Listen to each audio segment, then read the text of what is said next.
Hello everyone and welcome back to the Prem de la Prem channel here on Last Fan Standing.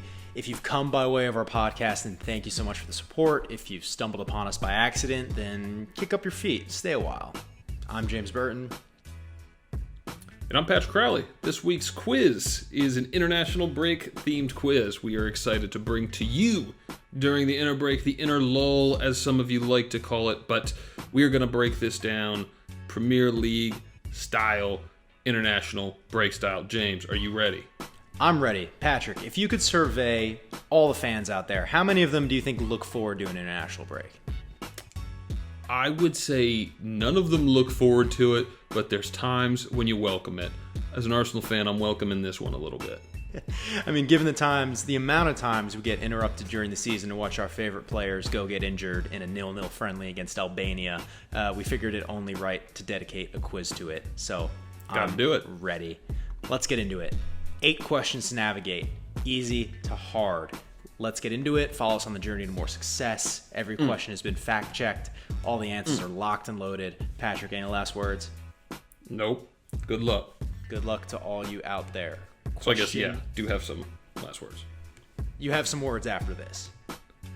No, I said no, but good luck. So I had some words. Oh, I see. Okay.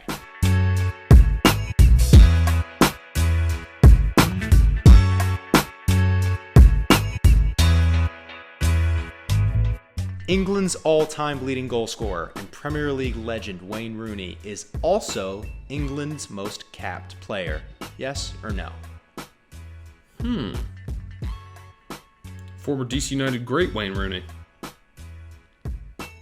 What's the answer, James? Let me tell you guys, the answer is no. That would go to Peter Shilton, the stalwart England goalkeeper from past successes. Goalkeepers tend to do pretty well in these rankings, so keep that in mind. Patrick, did you know why they call it capped for players? I didn't, James. Well, I had to go and look it up myself, and it turns out that in the olden days, each time you get called up by your country, you got a little hat. A little bit outside of the Premier League, but which country is the current European champions? Is it France or Portugal? France or Portugal? The answer is Portugal. Little trickster there, Patrick. It was a little tricky one. It's on the easy side because you should know this. But Portugal beat France in the European Championship 2 years before France won the World Cup, for those of you who might have been fooled by my trickery. Onwards to question 3, folks. Back to England. We've won one World Cup. England has its only World Cup. What year was that? Was it 1966, 2002, 1986? A lot of time between those. The answer, folks, the earliest one on the board there, 1966. Go back and watch it. The days of Bobby Moore, Charlton, Nobby Stiles, RIP, and obviously Peter Shilton. It was played in black and white.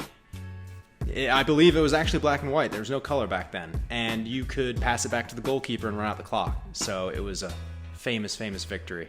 We're getting up to our first medium question. No longer in the mild sauce.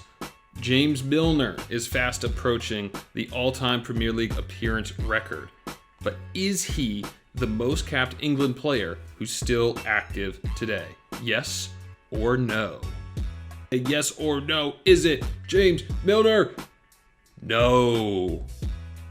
The answer, Joe Hart, another goalkeeper, 75 caps. James Milner is tied with Gary Cahill, 61 caps. Joe Hart racking them up.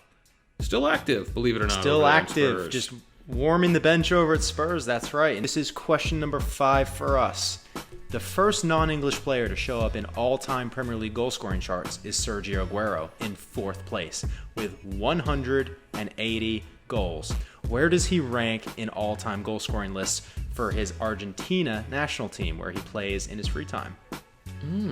Is it 3rd or 4th? The answer, folks, Third, Kun Aguero is third in the all-time goal scoring charts. He's obviously behind Messi. Believe it or not, he's ahead of Maradona. He is sandwiched between two other legends of the game, Gabriel Batistuta, who's second, Hernan Crespo is fourth, Aguero is third. So, going on to our final medium question. Arsenal's talisman Pierre-Emerick Aubameyang is looking to kick on this season after finally signing to Ting. Where does he ply his trade internationally? Is it Ivory Coast, Senegal, or Gabon? The answer is Gabon. Really small nation, James. I actually did a little bit of research on this. Their highest ever finish in international competition is 5th in the Africa Cup of Nations. Wow. So, really talented player there, but a country that has never really kind of had that full squad depth to go much further in any of these competitions. Yeah, he really took a stand on playing for his home country. How many players in France's 2018 World Cup winning squad were playing in the Premier League at the time? So that's the summer of, think back to the summer of 2018. How many players on that France team were playing in the Premier League at the time? Was it Summer 5, 2018. 7, or 8? The answer, folks, 5 players. 5 players out of their 23-man squad. Lloris from Spurs, Pogba from United, Giroud from Chelsea, Conte from Chelsea as well, and then the one you might not remember, old Benjamin Mendy at Man City.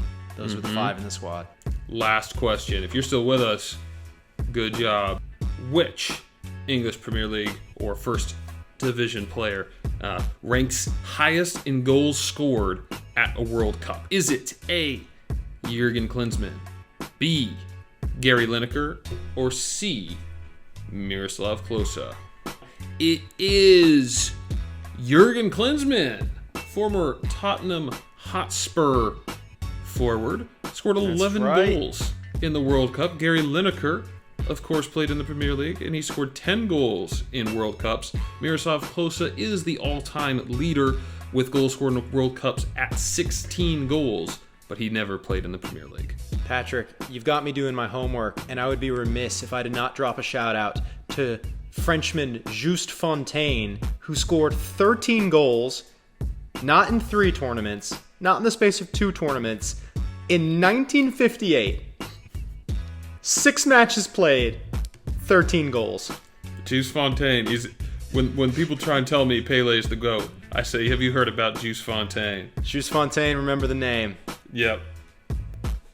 Well, folks, if you've made it this far, you are the last man standing. Get in. Congrats. Prem de la Prem offers you our most sincere acknowledgments of accomplishment. Patrick, do you have anything you want to say? No, but when you see this video on edit, you will see that I did a full round of applause. Fantastic. We'll catch you guys next time. On behalf of Prem de la Prem, Patrick and James signing off here on Last Man Standing.